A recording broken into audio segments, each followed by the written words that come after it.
மூக்கடைப்பு. மூக்கடைப்புலேயே பல வகைகள் இருக்குது. முக்கியமாக இந்த டஸ்ட் அலர்ஜினால் வர மூக்கடைப்பு இருக்குல்ல, அது நம்ம ரொம்பவே இரிட்டேட் பண்ணும்.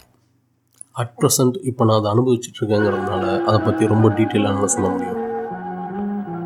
கடந்த 2 நாளாக எனக்கு மூக்கடைச்சிட்ருக்கு.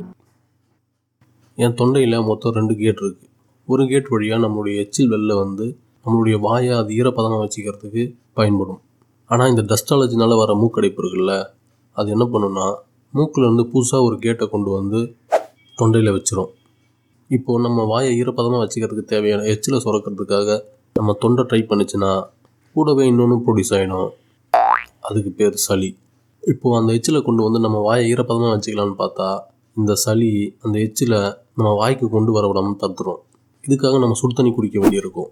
இதுலேயும் ஒரு சிக்கல் இருக்குது. சுடு தண்ணி குடித்தா தொண்டை வழியாக உள்ளே போகாது. ஏன்னா மறுபடியும் அந்த சளி வழியை பிளாக் பண்ணி நின்றுட்டுருக்கும். இப்போ நமக்கு வேறு வழியே கிடையாது. அந்த சளியை வெளியே துப்பி தான் ஆகணும். நிமிஷத்துக்கு ஒரு வாட்டி வாஷ் பேஷன்கிட்ட போய் துப்பிட்டு வர்றது ரொம்ப கொடூரமான விஷயம்.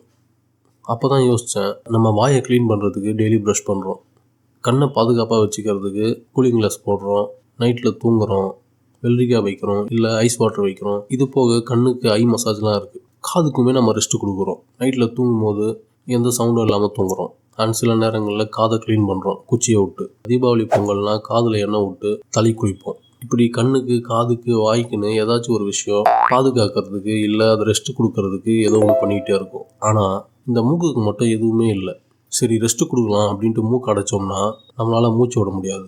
அதிகபட்சம் அந்த மூக்கோட நலனுக்காக நம்ம பண்ணுற ஒரே விஷயம் மாஸ்க் போடுறது. அதுவும் இப்போ தான் ரீசெண்ட் டைமில் தான் அது நம்ம கண்டுபிடிச்சிருக்கோம். இது எல்லாம் போக மூக்கை க்ளீன் பண்ணுறதுன்னு ஒரு ப்ராசஸ் இருக்குது. அந்த ப்ராசஸையும் ஒரு மேனஸ்லெஸ் திங்காக மாற்றி வச்சுருக்கோம். மூக்கு நோண்டுறான் அப்படின்னு சொல்லி. நீங்கள் காது நோண்டுறவனை காது நோண்டுறான்னு சொல்லி கேவலப்படுத்த முடியாது. பல்லு விளக்குறவனை பல்லு விளக்குறான்னு சொல்லி கேவலப்படுத்த முடியாது. ஆனால் மூக்கு நோண்டுறவனை மட்டும் மூக்கு நோண்டுறான்னு சொல்லி கேவலப்படுத்துகிறோமே, ஒய்?